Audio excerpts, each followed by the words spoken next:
Kung isla rin lang ang pag-uusapan, dito sa Pilipinas, hindi mawawala sa isip natin ang Boracay.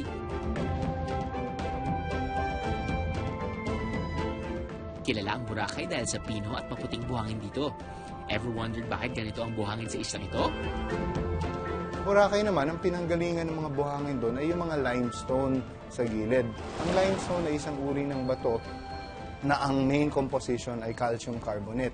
Ito ay nabuo mga millions of years ago, thousands, hundred thousands of millions of years ago. Galing siya sa mga dating coral reefs. Kaya naman itong super white and powdery sands ng Boracay perfect para makagawa ng sandcastles. Pag yung ganito sa kapino, magagawa mo po yan. Pag magaspang ba, hindi mo makagawa ng sandcastle.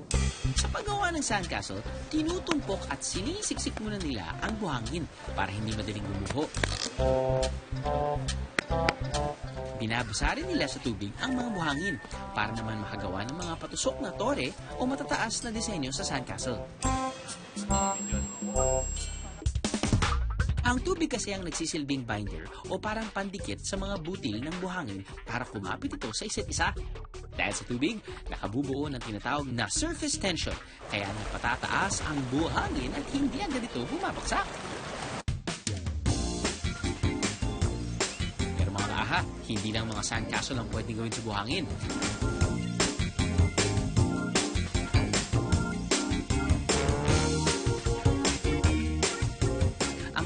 Dito, sand art. Para itong pagpipinta o pagguhit sa canvas. Pero ang gamit, buhangin. At dito nga sa sand art, bihasa ang kaahan nating si Joseph Valerio.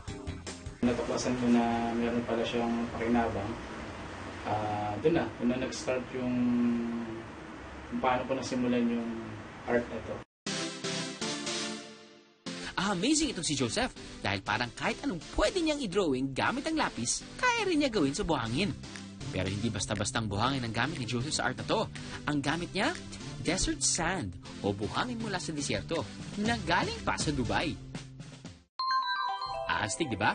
Pero alam niyo ba mga kaaha, most of the world's sand ay galing sa mineral na quartz o silicon dioxide element o silica. After oxygen, ang silica ang second most common element sa Earth's crust.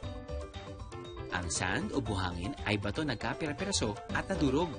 Paano? Sa pamagitan ng tinatawag na weathering at erosion. Hindi ito ang weather na nire-report ni Mang Tani mga kaaha. Ang weathering ay process kung saan ang mga malalaking bato ay nabibiyak at nadudurog into smaller pieces dahil sa tubig, hangin, mga kemikal, halaman o kahit mga hayop at tao na nakapaligid dito. Kapag nabiyak na ang mga bato, dito naman papasok ang erosion. Ang mga nabiyak at nadurog na bato ay dadalhin sa iba't ibang panig ng mundo. Sa case ng buhangin, bodies of water ang nagdadala sa kanila patungo sa dalampasigan, kaya nagkakaroon ng mga beach. Para mas maintindihan nyo pa, imagine na ang weathering ay martilyo. Nababasag at tuturog sa bato. Erosion naman ang parang trucks na magdadala at magkakalat nito sa ibang lugar. Okay? Ang nadurog na bahagi ng bato ay tinuturing ng buhangin. Kung ito ay may sukat na 0.25 mm to 2 mm. Kapag mas maliit sa 0.25, ito ay tinatawag na silt. Kapag mas malaki naman sa 2 mm, ito ay gravel.